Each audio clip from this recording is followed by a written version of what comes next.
about camera angles and where to put your camera and that kind of thing, and how we can really engage in this very strange kind of rectangular space that we get, and going from all of our senses to just like vision and hearing, and that's a challenge too. And then we'll really delve into some creative ideas of what's coming up and what we can do. And we'll have time for questions too. I hope you can all find the chat, because we're going to be really relying heavily on the chat feature today. And I'm going to rely on Ellen to help me, like keep track of what's going on in there. We won't use the PowerPoint the entire time. We'll go back and forth because I just like when things change it up on screen, but just to get us started so we know what's happening.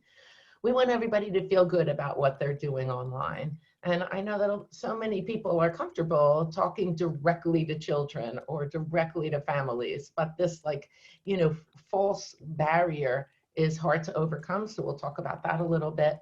And we want to make sure that you're using your screen time to its best advantage. You're used to teaching over a period of time, and that allows for change in mood and change in energy level. When you're on screen, you kind of have to be up here all the time, and that's new and different. So we want to find the best ways to use our time. And how do we really create something that's meaningful for us personally, as well as our children and families? And that's really difficult too. When we're in the classroom, we tend to do things that have some meaning to us. There's a reason why we bring something, there's an intentionality, but how does that translate onto the screen? I'm going to try to be really good about keeping track of time, and I'm going to count on Ellen for that too. We will have all of our resources available to you online, or we can email them to you, and we're going to make sure that you get everything. And if you want either the PowerPoint or a recording of this, oh, Ellen, are we recording today? Yes, we are. Okay, great. Then you can have that too. I want to start with a little bit of text study, a little bit of inspiration. We're not going to do this for too long. But, my question for us is about wonder. And do we really need wonder in our world today? Where are we finding that? Where are we finding that inspiration to go, ooh, wow, oh. So I don't know if you know this book, The Night World. It is pretty spectacular. I can also show it to you here. It's a story about a little boy whose cat wakes him up in the middle of the night, and he goes outside and everything is dark and in shadow, and he doesn't quite recognize everything until the very, very end of the book, when the light starts to come up over the sky and it just starts to turn. I'm not going to show you too much of this because I don't have the rights to read the entire book, but how color starts to infuse the world until it's just like glorious and in full color. But from this Hebrew text, the Hebrew text is Ma rabu ma'asecha Adonai. How glorious are your works, how wondrous, how numerous are these great works. And you have filled the world with your riches. So that's a Jewish text source.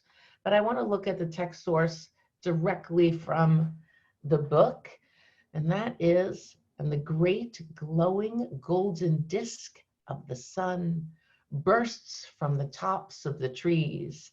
It's going to be a beautiful day. And that is written by the author of this book, Mordecai Gerstein. And I want to make the case that children often look at the books that we read them, whether it's Harold and the Purple Crayon or Goodnight Moon, that is their sacred text. Anything we show children becomes their sacred text. So how are we continuing to inspire children? So I wanted to look at these things side by side, the Jewish piece, how numerous are your wonders, O Lord, and put that right next to this idea of the great golden disk of the sun. And I want you to look at it and sort of answer these questions along with me. And if you could put that into the chat so that we get a little bit of text study and inspiration here today. Why is this text important? Is there any importance for you?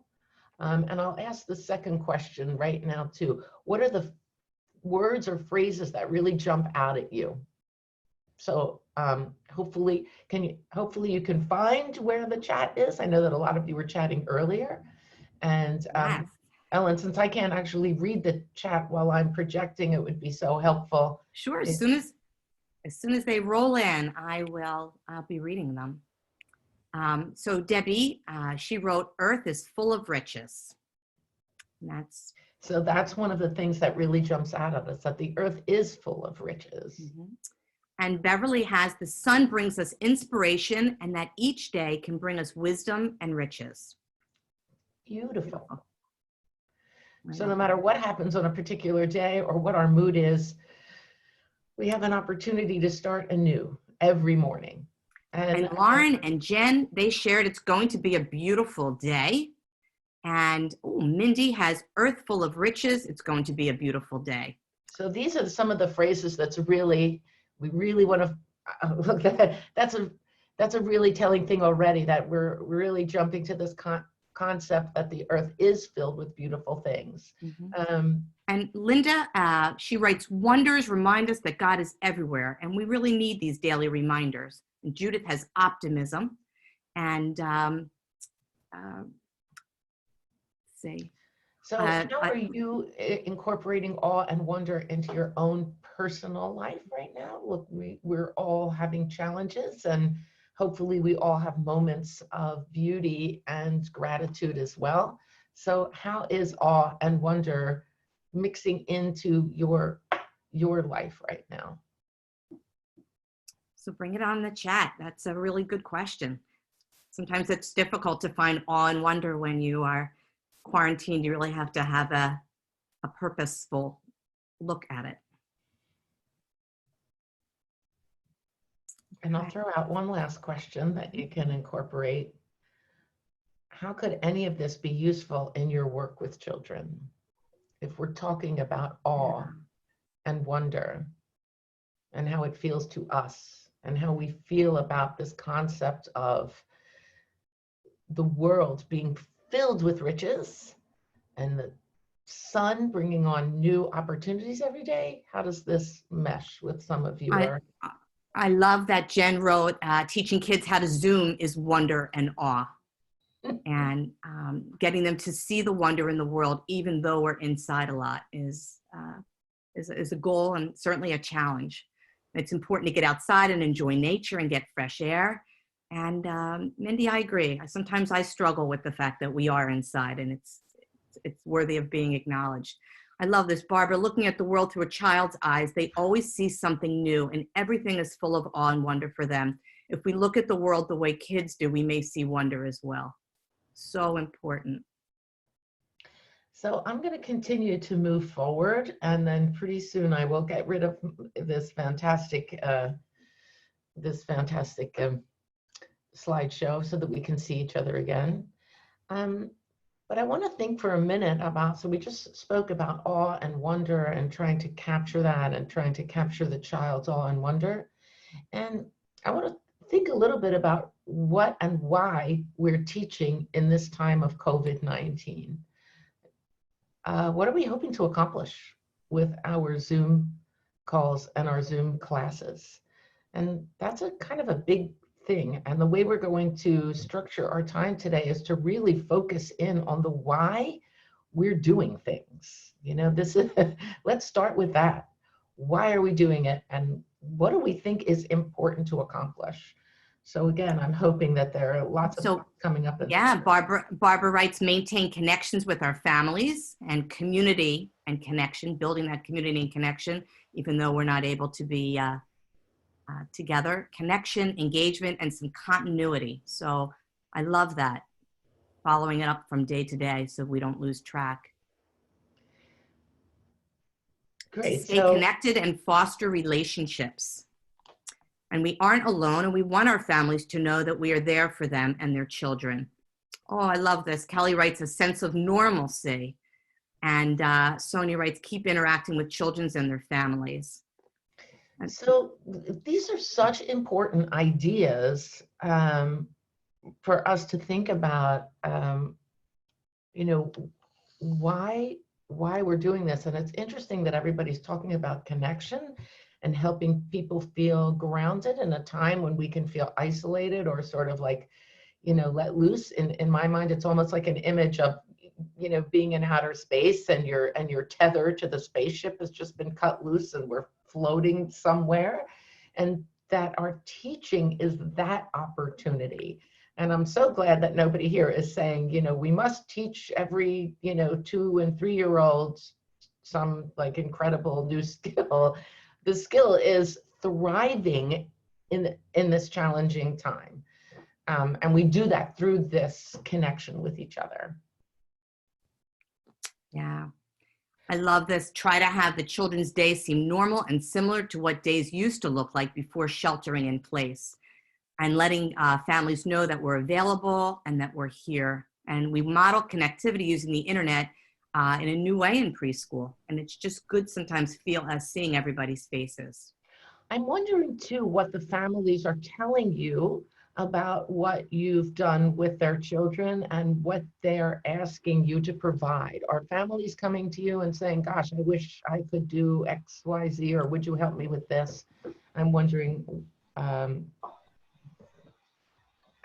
what exactly you're hearing from your families. So Jen writes, they are grateful, but some are overwhelmed.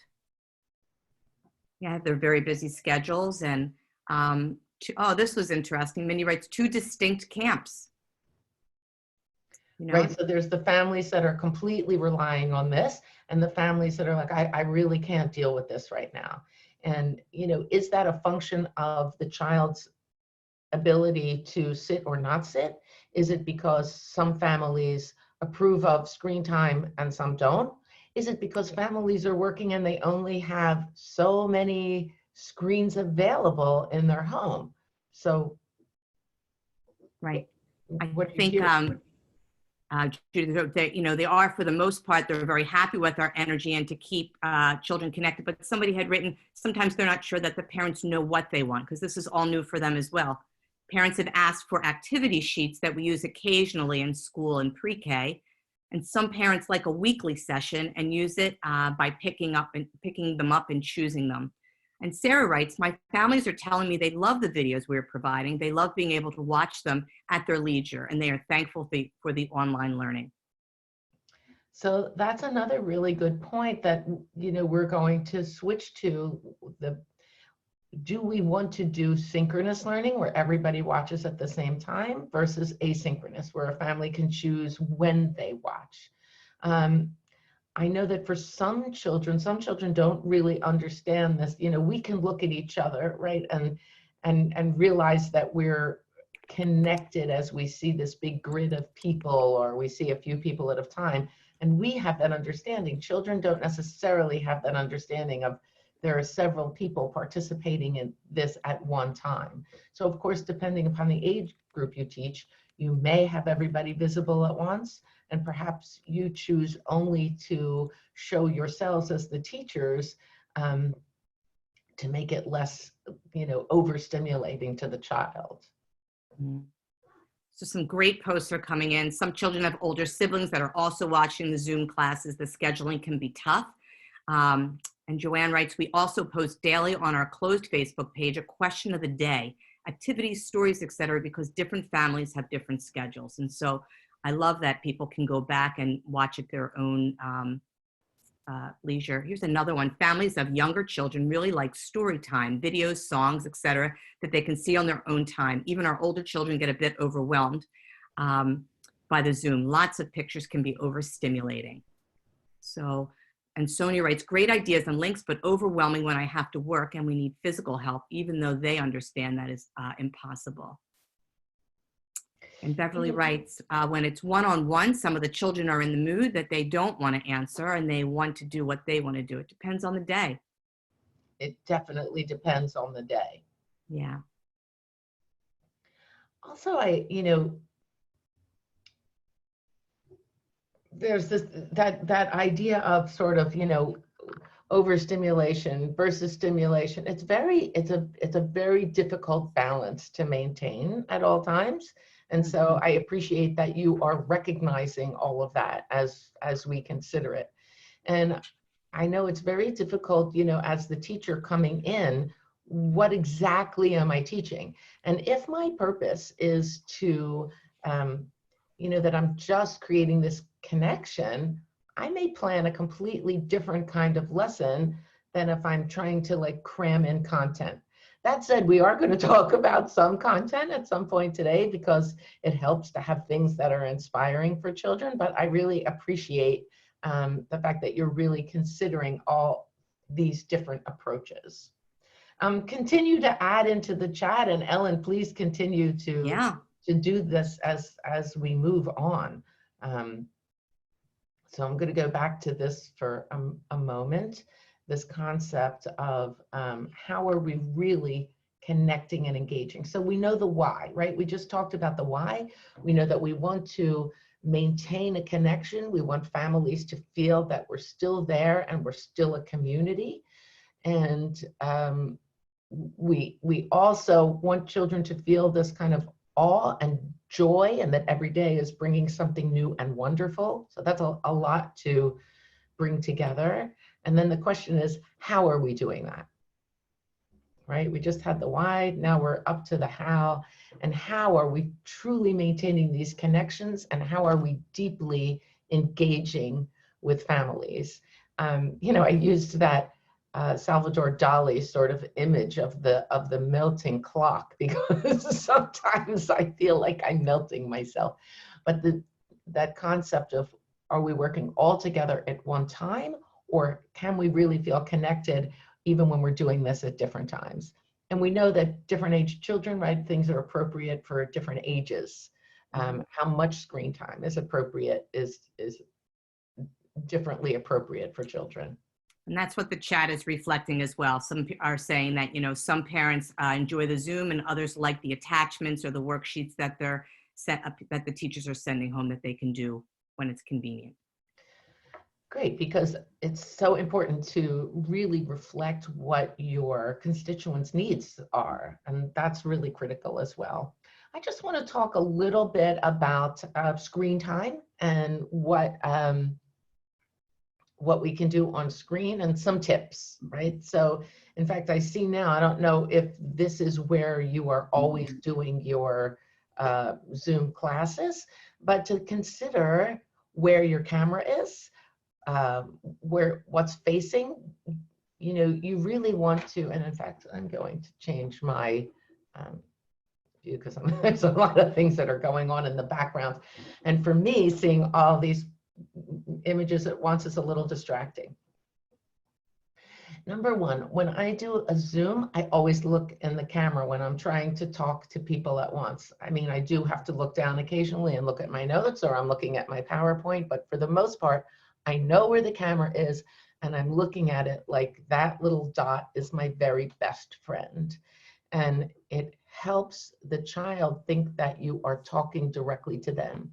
If you're holding a phone or a camera and you're sort of looking at something else, this is not quite as engaging as this, right? It's the same way you would look at a child. You would get down on your, perhaps crouch down to be at a child's level. It's the same thing with your camera. So find out where your camera is on whatever device you're using. If you're using an iPad, if you're using a computer, and I understand that you want to see all the people, so a lot of times you do this, but just remember, every time you do that, you're disconnecting from the children. What are the parameters? What are you hoping, what are you expecting of the children? Sometimes it's important to set that sort of parameters, and to help the parents know that too. Today we're doing 5 minutes. Today we're doing 10 minutes. We're going to do a story and a song, and this is what we're doing. So we know what to expect. So if a parent feels their child can only sit for X amount of time, maybe they're going to come in when it's time for story. Maybe it's something else. I also want to think about what we're doing for circle time. A lot of us do morning meeting or circle time. And what is the purpose of that? If it's the purpose to connect, children may or may not understand, again, depending on the age of the child, that other children need a time to speak as well. And maybe if we want to have connections, we want to experiment with some one-on-one time. Just, if your teacher, if you as a teacher are required to do, I don't know, 2 hours a day, I don't know, whatever your requirements are, perhaps those are 5-minute segments with each of the children in your classroom, or once a week, it's an occasional, maybe even just a meeting with the parent or caregiver to say, these are the kinds of things your child really loves. When we're in class together, your child loves to do XYZ. I recommend you do this. That's another way to think about it. I know we're nearing the ends of the school year, and it's possible that you may have art materials that you haven't used, and maybe there's a way, I don't know how, because I don't know what your schools are set up to do, but maybe there's a way to put together some packages, some grab bags, and you could have a drive-through in your parking lot with, I have a lot of extra, paper and crayons, or I have pom-poms and foam shapes that I can give away, and I have pipe cleaners, and let families drive by and pick up one grab bag of fun art supplies that maybe they don't have at home, so that a child can have some extra art materials at home. And you may want to consider that. I see that a lot of things are going on.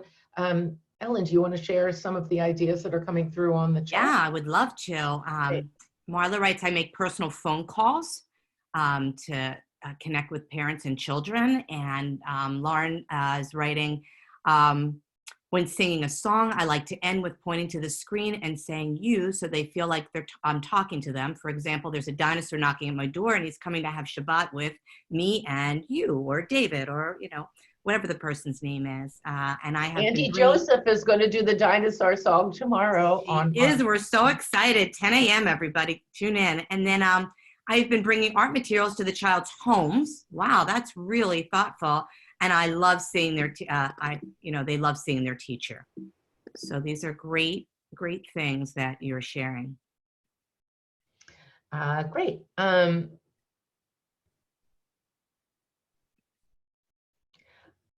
So another thing about the screen, remember that when you have a screen, you have this much space to work with. If you're on a phone, it could be narrower.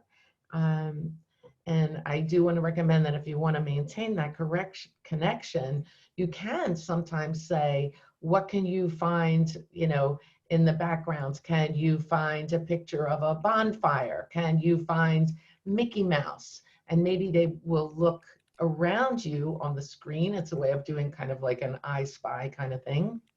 But I would say not necessarily recommend look out the window and look at a tree, because now I'm looking out my window and I'm gone, right? And I may or may not ever come back to the screen. So if you really want to maintain that connection, how are we keeping the child in that framework? We know that we have good days and bad days, just as children have good days and bad days. And we know from multiple intelligences that some children are going to react to music or art or stories or whatever it is that the child connects to. And so I wonder too, how we can change up what we do every day, if this is either art day or music day or movement day, or how do you incorporate all of the things in one day, really keeping in mind the multiple intelligence of the child. And that is really a challenge, because we don't have the textures, we don't have sensory, we can't do that. And if you're working with very young children, that's a challenge. Unless, of course, you are able to say ahead of time, families, this is what we're going to be covering this week. It would be so helpful if, today you had a bunch of cotton balls. We do want to be careful not to overextend the families and things they have to look for, or things they may or may not have in their homes.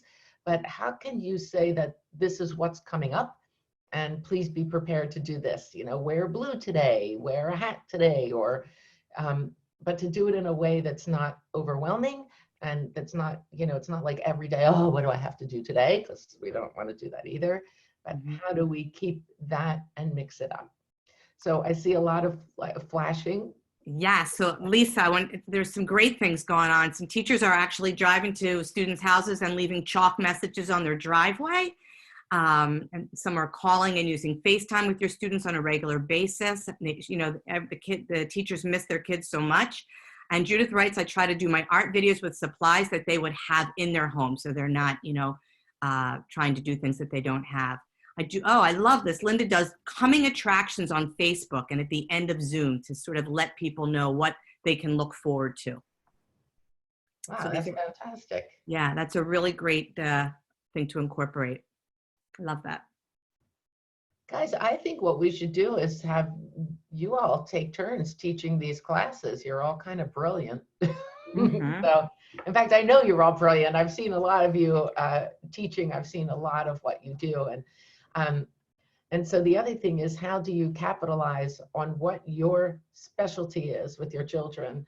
You know, I was on a call yesterday with grandparents who, as you might imagine, desperately miss the children. They miss the physical contact. They miss the actual just like feeling of them hugging. I'm sure that many, many of you feel the same way, that just like in-person exchange, it's really hard to substitute that. But based on the grandparents' experience and you know, what they're really excel at. We heard so many different ideas of ways to engage children. So a lot of grandparents are mailing things. They said, oh, remember snail mail? And they send unusual textures, like they'll mail bubble wrap. Now, I know that those kinds of things get costly when we want to continue to mail and send and do. And, you know, that's also an issue in these times, is how much money we can spend on any particular thing. I get that too. But what are the things that you excel at that you can translate to screen?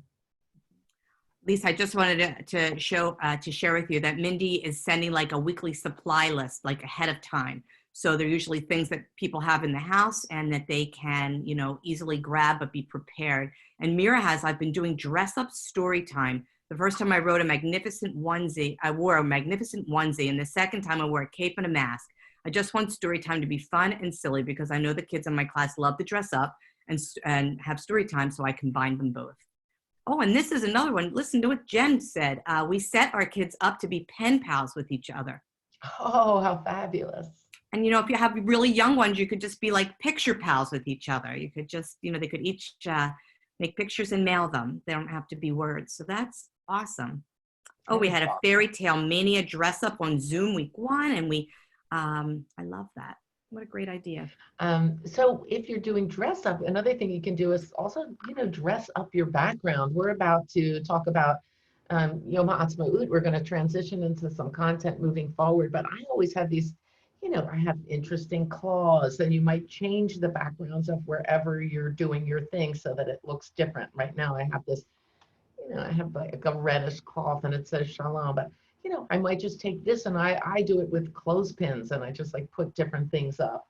Or you might wear different themed clothing. So I brought with you just to show you, just for fun. I bought this in the shuk when I was in Israel when I was 16, just a year or two ago. And so, you know, what are the things that you can bring out to show your children to just, you know, have some fun? I love the idea of dressing up in costume.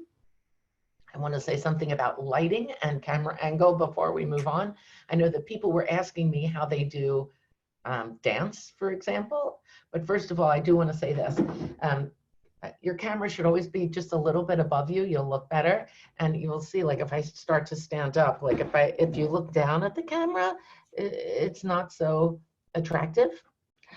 You should always be looking up at the camera, and you should try to find lighting that comes in front of you so that people can see you, and try not to show your ceiling. There's a lot of that. You're probably better at this than most, but thinking about where the best light is, what colors you look good in. I know this sounds silly, but it's not so terrible. And never wear stripes because it strobes the camera. Just some fun things to know and tell. Interesting. Okay. Just wanted to read the chat real quick. I love this. Some of our teachers send home ideas for scavenger hunts that they can share on Zoom. And we email easy activities to each age group so that parents can try them at home and post videos in our Facebook private group. These are all really good ideas. These are great. Mm-hmm. So I want to move on a little bit to thinking about some content that we might be doing. We know that Yom HaAtzmaut is coming up and some other things are coming up too. And we've just talked about the why we want to do this. We want to have connection and the ways in which we engage. Gosh, the things, how we're engaging about not only on screen, but phone calls and taking things to the houses or drawing silly pictures in the driveway of your students. These are all pretty fantastic. And now we get to the what. So what are some of the the actual things that we can do and provide? And hopefully, again, we will all share ideas because these are all fabulous. And Ellen has helped me gather some materials about the following three titles and the three like major categories. We're thinking about Yom HaAtzmaut. I've been counting the Omer every day on my Facebook Lives, but different ways we can count up to Lag BaOmer, which is the 33rd day in the counting of the Omer, and we'll get to that in a moment. But also just to focus on Jewish values. And right now, because it was Earth Day, we can think about ways that we take care of the earth. And how do we encourage children to go outside and play now that the weather is improving, hopefully.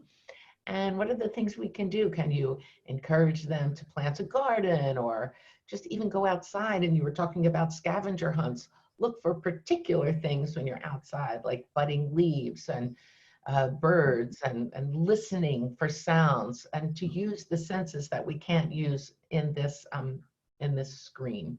And Ellen has provided a couple calendars that I'll show you shortly of just an idea of just, you can mix and match. You can even play, curriculum bingo. Which things do you like? And we'll get to that in a minute too. We're going to send them all out. Lisa, I just wanted to share.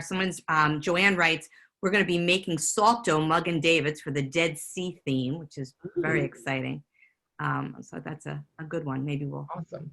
So Israel Independence Day, we're going to think about that. Israel Independence Day is also called Yom HaAtzmaut. It was the day that modern Israel became its own governing state. And it is turning 72. Israel is turning 72, which is 4 times 18, 4 times high. Those of you who get the whole numerology thing, every letter in the Hebrew alphabet has a numeric value. And the word for life, chai, adds up to 18. So that's kind of a lucky number. So let's hope that this becomes a year full of luck and delight. I'm going to turn my phone off. Oops. And so here are just some beautiful pictures from Israel. And we were on a webinar together recently, Ellen and I, and we heard about this fantastic book called Same But Different. And it's to think about the things about Israel that we all do, like we all eat food, but what's the different foods that we can have? We heard about making hummus in a plastic bag. I'm going to do this tonight with my granddaughter, where you could just put chickpeas and a squeeze of lemon and some spices in a plastic bag and smush it up, and there you have some hummus. So what are the ways that you can experiment with food? In Israel, you see open spice markets everywhere. That is part of almost every market. And it's wildly colorful. And of course, it smells incredible. How can you encourage families to experiment with smelling spices? Luckily, you can do that at home. We no longer can share like those sniffing things that I used to love to do. But what are the different foods that we can experiment with? What can we do with the letters? There's a fantastic book. I wonder if you have received this book called And There Was Evening and There Was Morning, where all of the animals are made from the letters of the Hebrew alphabet. It is a spectacularly gorgeous book. And that's a really interesting thing to look at too, the different letters. And if you send home a letter, what could a child draw with it, or what could they turn it into? Children are often so inventive, and it's just a way to get them interested in these new shapes. So this is really Lag BaOmer. What happened to my Israeli dance page? I lost it. I'll come back to it. But I do want to think about on my art page. I wonder if it, here it is. Oh, things got a little out of order. Can't have everything. Exploring art on Yom HaAtzmaut is really art. You can see the Marc Chagall window, and that's a really interesting project. You can do it with different colors of tissue paper. You can scribble over something and fill in the different shapes. You can have children experiment with shapes. A lot of Marc Chagall is stained glass, so to have something that then goes on a window and shines through would be a fun project.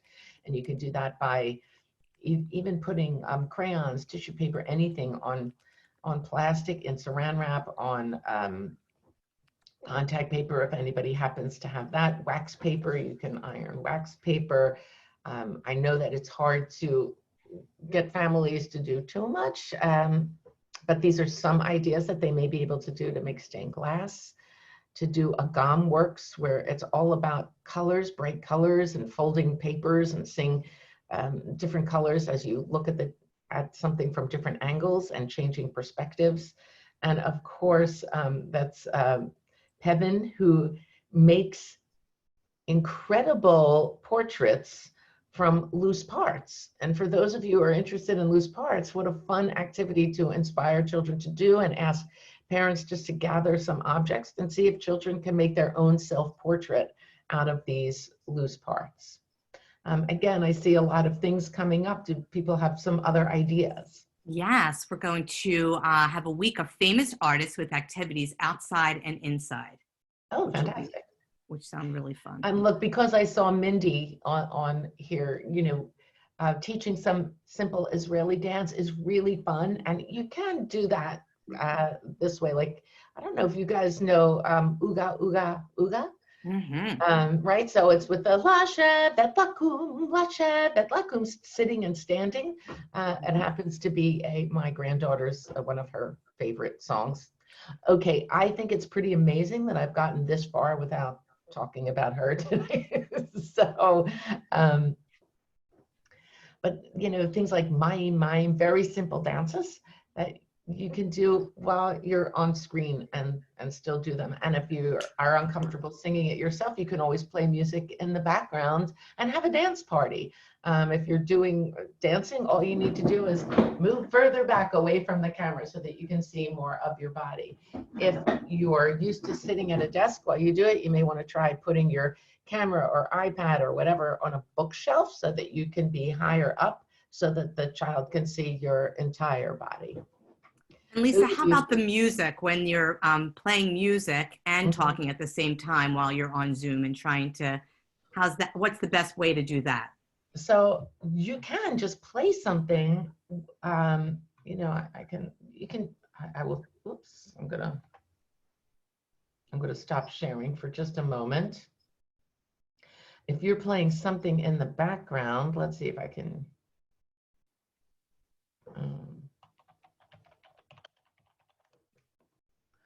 I'll just play something. So, for Hansa, right? I'm just going to read something while you're getting this up. We did activities outside this week for Earth Week, and they gathered things from nature and made all sorts of things. So that is a good one.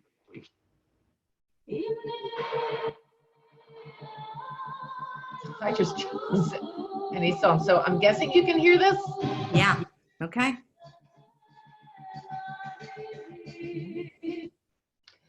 So whatever you choose to play, you'll be able to hear it, right? You can't necessarily talk at the same time because it will get a little bit noisy, but you know, if you're having a dance party, just dance for a little bit. Let's see. All right, so I wanted to talk a little bit about Lag BaOmer, which is coming up. And so Judith just wrote it. She finds that you can hear better if the music comes from your computer. Yes. So that's a good thing to know. Yes. Lag BaOmer. Again, we were talking about numerology and that Chai is 18. Lag is a Lamed and a Gimel, and it adds up to 33. And it is the 33rd day in the counting of the Omer. And Lag BaOmer is a really interesting holiday. It's become known as the scholars' holiday. And we talk a lot about Shimon Bar Yochai, who is a famous rabbi and mystic, like back centuries ago. Supposedly, he is the one that wrote the Zohar, the book of mysticism, but he had many followers. The Romans were not so happy about him, but that's another matter. And so he was a student of Rabbi Akiva, another really well-known scholar. And so it's become known as a scholars' holiday. So it's a celebration of teachers and things that we learn from other people.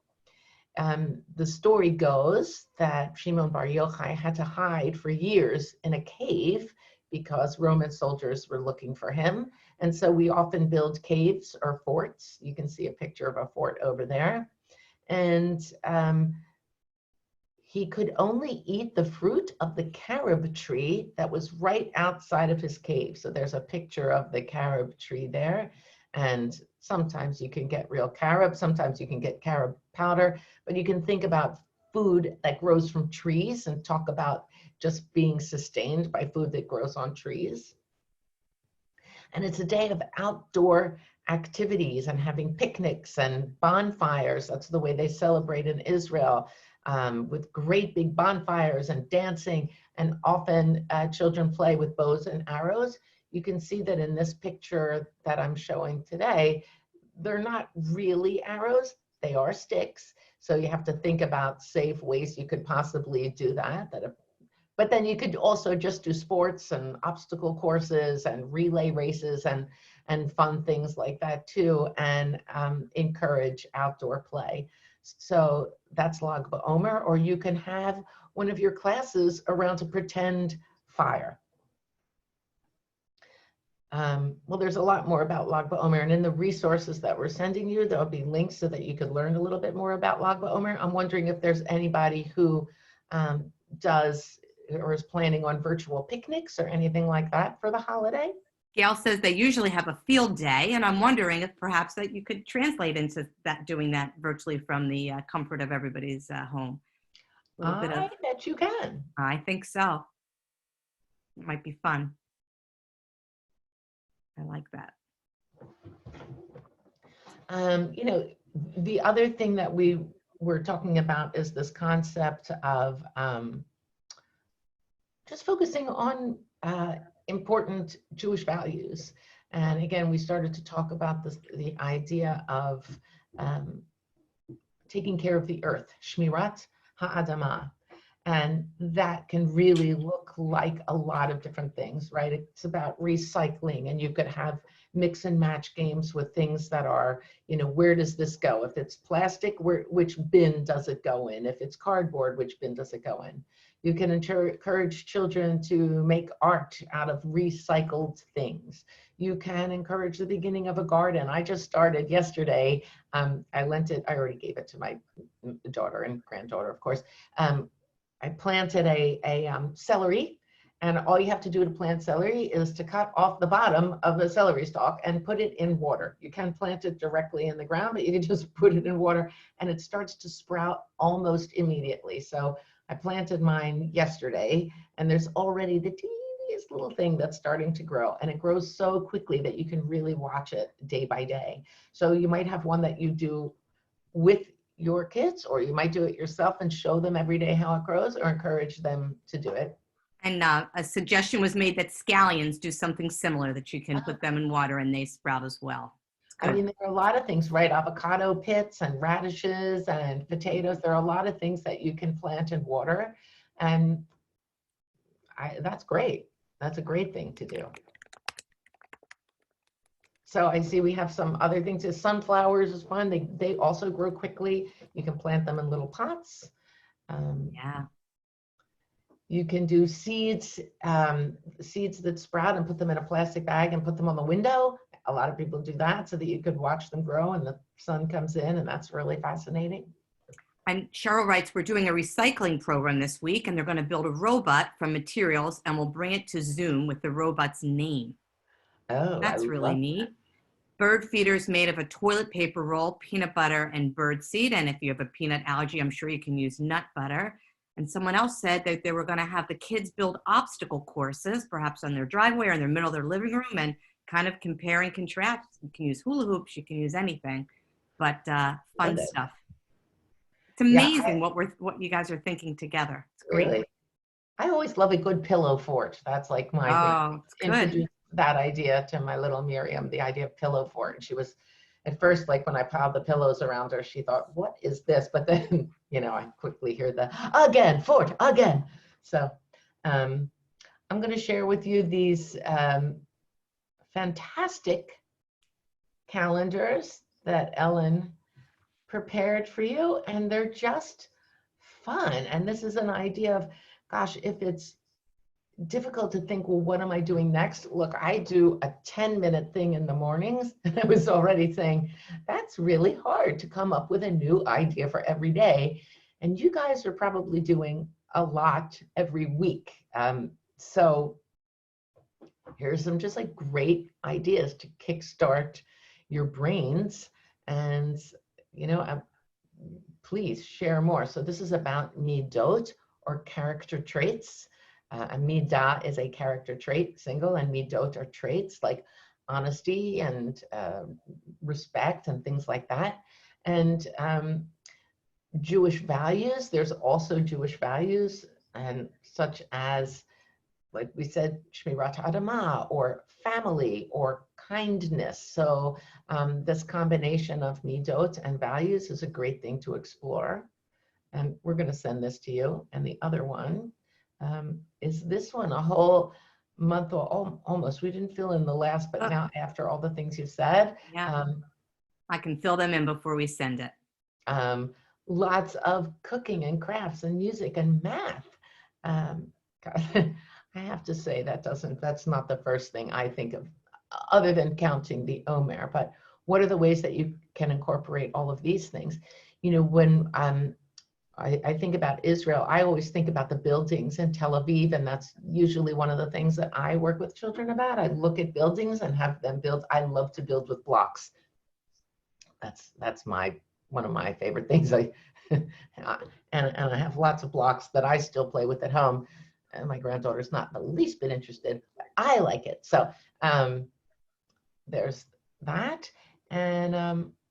And again, I sort of want to turn it back to you guys and thinking about how we're triggering outdoor play and play beyond what we're doing during our screen time. And I think you're already doing an incredible job about that, but we have a little bit of time, and I wonder if you have very specific questions about content, or if there are more things you're interested in sharing or discussing. And if you put your name in the chat, I can unmute you, and then we can hear, because I think so many of you have really interesting things that you're doing. And if you think it might inspire someone else, please share. Or any questions for Lisa. She's a wealth of information. Yes, we could play Stump Lisa. That would be fun. Oh, that'd be good. All right. So Jen writes, we started sharing the whiteboard where we can all draw together. So that's another great platform to do. Wow, that's interesting. What age group are you doing that with? So let me just unmute Jen here. Jen, tell us what age group you're doing that with. Pre-K. Pre-K. Okay. Yeah, we have 4 and 5-year-olds. So we've been sharing the whiteboard.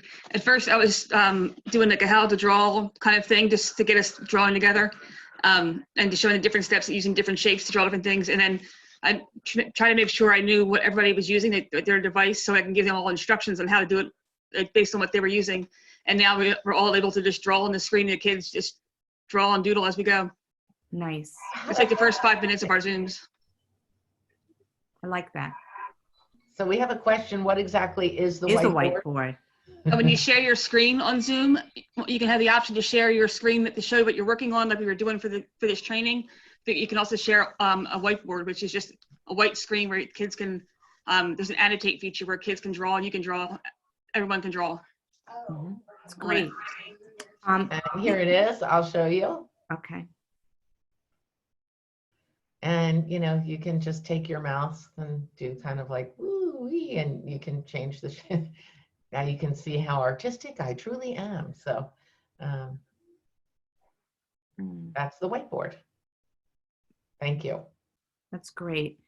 We had another question. Let me see if I can get it back here. For some reason it's, oh, where did that go? Lisa, you're able to scroll down. There's one question at the bottom. Here it is. Gosh, can you please send the last 2 screens with the days of the week? Yeah, we're gonna definitely send that. Somebody else had a really good question, and for some reason it's not appearing here. Are you able to see that, Lisa? Talk more about my granddaughter. Oh, don't Yes. get started. Oh, how do you think you should handle when a child who has an older sibling has an older sibling and they miss out because the sibling has a Zoom time at the same time and you want them to participate in activity? There seems to be like a conflict of time. Well, that's why sometimes we really need to have that asynchronous learning. So yeah, and then you can record on Zoom. And so if there's a conflict and there's not enough iPads or computers in someone's house, if you can record your session like we're doing here, there were 6 teachers that were doing lessons with their students at 11 o'clock today. And so we promised them we would record it and then I'll be able to send this out to them. So you can do the same thing on yours. There's a record button and you just hit it and then you'll be able to send the link afterwards. okay, this is just for Jill, not because I really want to do this at all. But here's my granddaughter. Okay. Oh, so, there you go. Yeah, that was torture for me to do. So but I had to because Jill asked. So yeah, I like it. So any other questions that you have? And we've been doing a lot of porch, what we call porch Passover, porch Shabbos, like we separate each other. And so Lisa, this question came in and this is a really important one from Shari. It says there's a legal issue about recording on Zoom with children. And so yeah, that might be something that the reason why that this is difficult to manage. Not only that, but if you're reading stories, it's illegal to record the Zoom. And yes, that's really a problem. If you have children and if you have children on the Zoom, if you're just teaching and it's you can record it. But yes, that's true. You can't record children unless parents give you express permission. Right.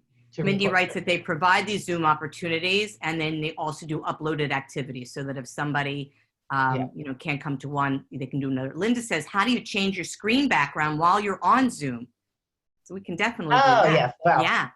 We love that. So if you roll your mouse over the bottom, you will see icons pop up, right? And right next to your video icon, that's usually on the lower left, you'll see an arrow that sticks up. And if you click on that, you will see something that says choose virtual background. So you have this little pop-up menu and you choose virtual background and you can choose a virtual background. I'm now surrounded by cupcakes. But then that will get me very hungry. But you can do that. You can certainly, anything that you can import, any photograph that you can import can become your background. And Linda is showing us that some photos work better than others. Some backgrounds work better than others because sometimes they just, you get lost in the picture. Also, if you like move back too far, you can disappear. And again, yes, it depends on the colors. Mm-hmm. Someone had asked Lisa about if they just read the book online, but they don't record it. Is that violating rights? Is that a problem? No. Okay. If it's just a one-on-one and it's just going to your class, no, there's no issue with that. Okay. That's really, really good to PJ know. Library allows you to read anything that's published by PJ Library, but it's a very limited book selection, I will say. They have also fantastic resources on all of the holidays and activities and things to do. You know, but there's very few books that have been published by PJ Publishing that you probably are interested in. But if you're just reading like this, well, if we weren't recording, we could read everything. But that is also why I didn't read you much of Night World, because I wouldn't be permitted to do that. Also, if you're recording, and even if you're not, it's nice to give credit to the person whose songs you're singing. I sang Rick Rex Rainbow Song the other day. I did ask for his permission to sing it and told him that I was singing it, and then I mentioned his name. Artists, as particularly Jewish artists, are really struggling right now, so it's nice to give them a plug. And Lisa, can we sing kids' names in videos that we post on YouTube? So if you're singing, so can we sing kids' names in videos that we post on YouTube, like "Come on, David," "Come on, Mary"? And if that's I posted, think that would be okay if you're not using their last names. But again, you would have to ask the families if they are comfortable with that. I mean, that's a big thing. And it's, you know, maybe some of your parents signed some kind of release form in the beginning of the year, but I think this is really different. You know, we just saw an adorable video this morning on, you know, something that went viral with this little boy dancing in his diaper. And, you know, my husband said, this is really not appropriate. Like, you know, people could be watching this that you really don't want watching it. So I would say it's respectful to ask the parents first. Yeah, good idea. Any other questions or thoughts before we wrap up? It's been really a great session of exchange. So yes, Ellen, let's save all of the chats because yes, I saved all the chats, so we have good. that. And I'll just share this for one last moment before we go, just so that you can, you probably all have Ellen's email address. Ellen is so fabulous, and thank you, Ellen, for inviting me today. And here is my email. It's llitman@jewishlearningventure.org if you have a question about music, books, content, anything. And jakeandbilly.org is where you'll see a lot of resources. And I love what Stephanie wrote. She wrote, having these Zoom sessions with the children has taught them a different type of patience. It's very different to wait for your turn on the screen rather than in a classroom. And you're so right. You just summed it up. You know, it's. I also want to just leave with one question. Again, speaking to grandparents yesterday, they said there are so many things that they started doing because of our situation that they never would have done, and some things they really want to continue doing. They liked having regular meetings with their children where grandchildren, they didn't have it before. I wonder if there's anything from this time you would continue, even once we get to see children in person. The answer may be no, but maybe you've discovered some way of connecting that you would want to continue to do. That's a good question to leave with. It really is. If you come up with any, we'd love to hear what you would continue with, because there are some new experiences that are worth repeating, whether we're in quarantine or not. So, Lisa, thank you so much. And thank you, everybody, for taking time out of your day. For all early childhood education classroom teachers, next week we're going to have a virtual coffee just for you. We usually have ed director, ECE director coffee and a virtual coffee and conversation once a week, but we're going to have one for you next week. And on Monday, we have speech and language pathologist Susan Paul coming at 11 a.m. to talk about language development in your classroom. So I hope you'll join us for that as well. I'll send some reminders out. Thank you. Thank you for everything. Bye, everybody. All right. Bye-bye.